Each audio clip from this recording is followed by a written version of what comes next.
Hello friends, कैसे हैं आप सब? बढ़िया। चलिए आज हम पढ़ रहे हैं एक बहुत ही ज़बरदस्त टॉपिक, डिफरेंशियल इक्वेशन का ये टॉपिक है। टॉपिक का नाम है द रॉन्स्कियन और ये काफ़ी इम्पोर्टेंट टॉपिक है। इस टॉपिक से रिलेटेड क्वेश्चंस आपके एग्ज़ाम में आ सकते हैं। तो चलिए सबसे पहले हम इसका डेफिनेशन देखते हैं, उसके बाद इसके कुछ प्रॉपर्टीज़ और फिर एक क्वेश्चन सॉल्व करेंगे। मान लीजिए y1x, y2x और इसी तरह से yn(x) तक ये सभी n नंबर ऑफ फंक्शंस हैं। अब इन सभी फंक्शंस का रॉन्स्कियन को इस तरह से लिखा जाता है, रॉन्स्कियन ऑफ y1, y2 और इसी तरह से yn तक। तो इनका रॉन्स्कियन का जो डेफिनेशन होता है आप देख सकते हैं यहाँ पे, एक डिटर्मिनेंट के फॉर्म में होता है जिसमें सभी फंक्शंस को फर्स्ट रो में लिखा जाता है, फिर उन सभी फंक्शंस के फर्स्ट डेरिवेटिव अर्थात प्रथम अवकलजों को द्वितीय पंक्ति में और इसी तरह से चलते हुए फिर प्रथम अवकलज, फिर द्वितीय अवकलज यानी सेकंड डेरिवेटिव को आप लिखेंगे थर्ड रो में, और फिर चलते चलते लास्ट वाली रो में क्या आएंगे, n-1th डेरिवेटिव आएंगे सारे फंक्शंस के। तो ये रॉन्स्कियन इस तरीके से डिफाइंड होता है। अब मान लीजिए आपके पास कोई डिफरेंशियल इक्वेशन है a0x y double dash plus a1x y dash plus a2x y बराबर 0, जहाँ ये a0x, a1x, a2x ये सभी कंटिन्यूस फंक्शंस हैं सभी x के लिए, ठीक है। मतलब सभी x के कंटिन्यूस फंक्शन है और a0x जो है वो 0 नहीं है फॉर ऑल x, क्योंकि a0x अगर 0 हो गया तो फिर ये सेकंड ऑर्डर का कैसे होगा। अगर यही 0 हो गया तो y डबल डैश खत्म हो जाएगा, तो केवल y डैश दिखेगा, तो वो फर्स्ट ऑर्डर का डिफरेंशियल इक्वेशन हो जाएगा। इसको सेकंड ऑर्डर का बने रहने के लिए जरूरी ये है कि इसका जो गुणांक है यानी a0x है वो 0 ना हो, ठीक है। अब मान लीजिए ये जो इक्वेशन 1 आपको यहाँ पे दिया गया है, आपने यहाँ पे इक्वेशन 1 जो लिखा है, मान लीजिए इसके दो सॉल्यूशंस y1x और y2x हैं, ठीक है।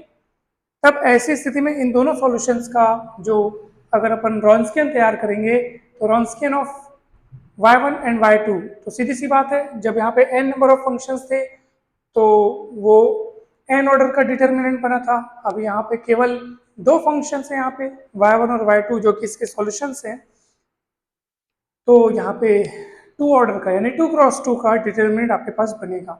अब एक बहुत ही महत्वपूर्ण फॉर्मूला है, उसको आपको याद रखना है। ये बहुत ही महत्वपूर्ण है, आपको सवाल बनाने के लिए काफ़ी मदद करेगा। तो किन्हीं भी दो फलनों y1 y2 का रॉन्स्कियन जो है वो इस सूत्र से दिया जाएगा, या ये अपने आप में एक फॉर्मूला है। इसकी मदद से आप किसी भी सवाल में अगर आपको रॉन्स्कियन ज्ञात करना हो तो वो आप आसानी से ज्ञात कर सकते हैं। a into e raise to the power minus integral of a1x upon a0x dx, ठीक है। तो ये आपका फॉर्मूला है, अबेल्स फॉर्मूला, इसको आप ध्यान रखिएगा। जहाँ a क्या है, a कोई नंबर है, कोई कांस्टेंट है जिसकी वैल्यू हम प्रश्न में दी हुई शर्तों के आधार पर ज्ञात कर लेते हैं। तो किस तरह से ज्ञात करेंगे चलिए देखते हैं। अच्छा, प्रश्न देखने से पहले आप ये दो नोट्स को हमेशा ध्यान रखना, ये आपके परीक्षा में आ सकता है। अगर दिए हुए फलनों का रॉन्स्कियन 0 नहीं है तब समझ लीजिए कि वे फलन जो कि दिए गए डिफरेंशियल इक्वेशन के सॉल्यूशंस हैं वे सभी सॉल्यूशंस जो हैं लीनियरली इंडिपेंडेंट होंगे अगर रॉन्स्कियन 0 नहीं है तो, और अगर रॉन्स्कियन 0 है तो वे सभी सॉल्यूशंस लीनियरली डिपेंडेंट होंगे। अर्थात 0 नहीं है अगर रॉन्स्कियन तो सभी सॉल्यूशंस रैखिकतः स्वतंत्र, और अगर रॉन्स्कियन 0 है तो सभी सॉल्यूशंस रैखिकतः परतंत्र होंगे। अब ये आपके पास एक क्वेश्चन दिया हुआ है, इसको ध्यान से समझते हैं और देखते हैं कि इसमें क्या ज्ञात करना है। If y1x and y2x be two solutions of differential equation, इतना आप डिफरेंशियल इक्वेशन को देखिए, देखने के बाद आपको इससे कंपेयर करना है, और कंपेयर करने के बाद आप देखो कि y डबल डैश का कोफिशिएंट कौन है, y डैश का कोफिशिएंट कौन है, y का कोफिशिएंट कौन है, यहाँ से तुलना करके a0x, a1x और a2x ये तीनों आप पता करेंगे सबसे पहले। उसके बाद आपको y1 0, y1 dash 0, y2 0, y2 dash 0 इन चारों की वैल्यूज प्रश्न में दी हुई है, और आपको पूछा गया है रॉन्स्कियन ऑफ y1 एंड y2 क्या होगा। रॉन्स्कियन ऑफ y1 एंड y2 पूछा है कौन से बिंदु पर, x इक्वल π/4 पर पूछा हुआ है। चार ऑप्शंस आपको दिए हुए हैं, तो घबराना नहीं है। सबसे पहले तो मैं आपको बताया कि आपको कंपेयर करना है।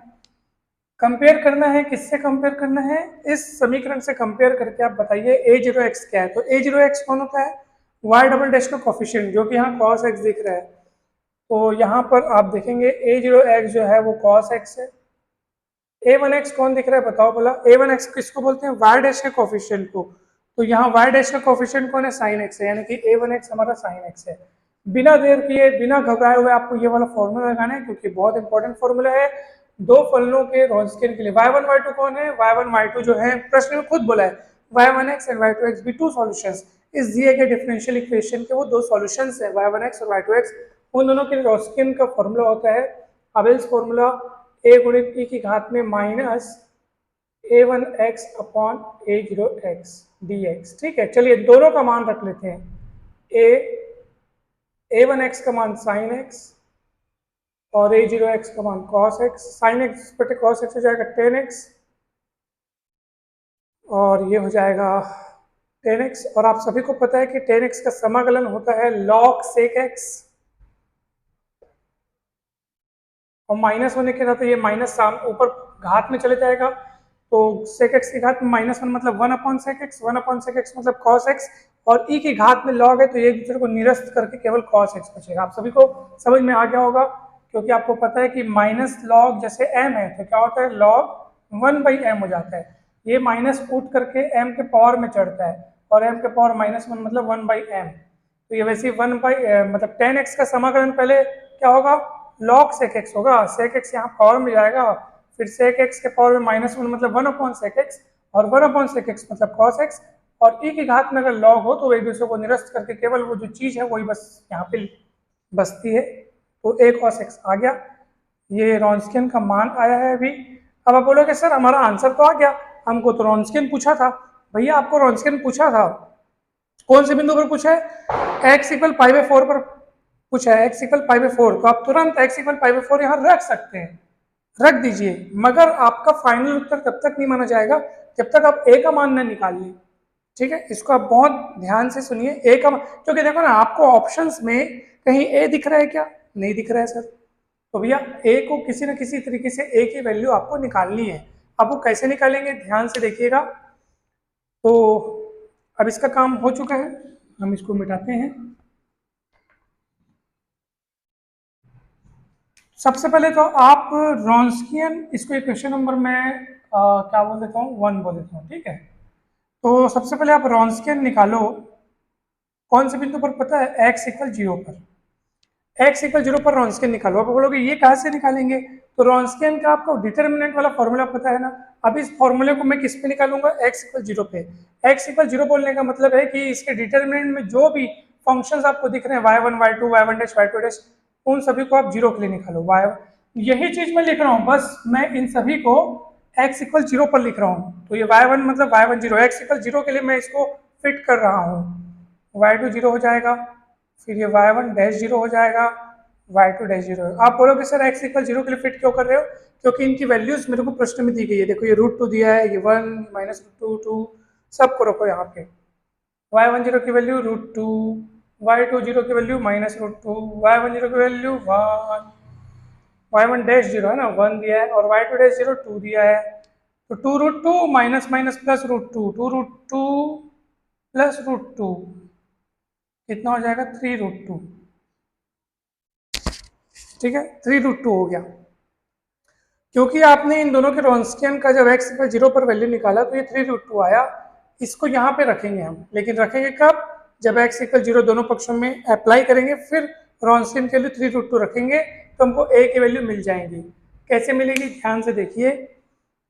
ठीक है, अब इसका काम हो चुका है, मैं इसको मिटा देता हूँ ना, ये आप फॉर्मूला नोट कर लेंगे, लेकिन ठीक है अब सुनो, इक्वेशन 1 से देखो, बाय इक्वेशन 1, ये इक्वेशन 1 आपको दिख रहा है, इसके दोनों ओर x इक्वल 0 रखो, तो रॉन्स्कियन में x इक्वल 0 रखने का मतलब ये देखो मैं ऐसे रख दिया, x इक्वल 0 पर इसकी वैल्यू ये a, और cos x में x इक्वल 0 रखोगे तो cos 0 की वैल्यू 1 हो जाएगी, यानी कि यहाँ पे सिर्फ a बचेगा, और इस पूरे की वैल्यू आप निकाल चुके हो नीचे। y1 और y2 का रॉन्स्कियन, y1 और y2 का रॉन्स्कियन x इक्वल 0 पर, उसकी वैल्यू कितनी है, 3√2, तो इसकी वैल्यू 3√2 रखोगे, वही आपका a का मान निकलेगा। a के मान को पुनः लौटा दीजिए इक्वेशन 1 में। ठीक है, इक्वेशन 1 में आप a के मान को लौटाएंगे तो रॉन्स्कियन ऑफ y1 y2 मिलेगा आपको 3√2 cos x। अब आप देखो कि प्रश्न में किस बिंदु पर आपको रॉन्स्कियन निकालने बोल रहा है, x इक्वल π/4 पर, रख दो, at x equal pi by 4, Wronskian of y1 y2 कितना मिलेगा 3√2 cos पाई बाई 4।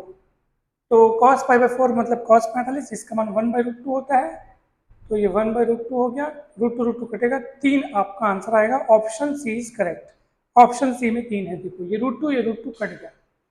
तो कठिन नहीं था सवाल, सवाल था बहुत सरल। थोड़ा सा प्रैक्टिस की जरूरत है, थोड़ा सा आपको जानकारी होना चाहिए फॉर्मूलों के बारे में, अबेल्स फॉर्मूला आपको पता होना चाहिए, तो ये सवाल जल्दी बन जाते हैं। तो रॉन्स्कियन से संबंधित और अनेक सवालों का आप प्रैक्टिस कीजिए, अभ्यास करें, और कहीं भी डाउट आए तो जरूर बताएं। जल्दी मिलते हैं हम नेक्स्ट टॉपिक के साथ। आप सभी को बहुत बहुत धन्यवाद।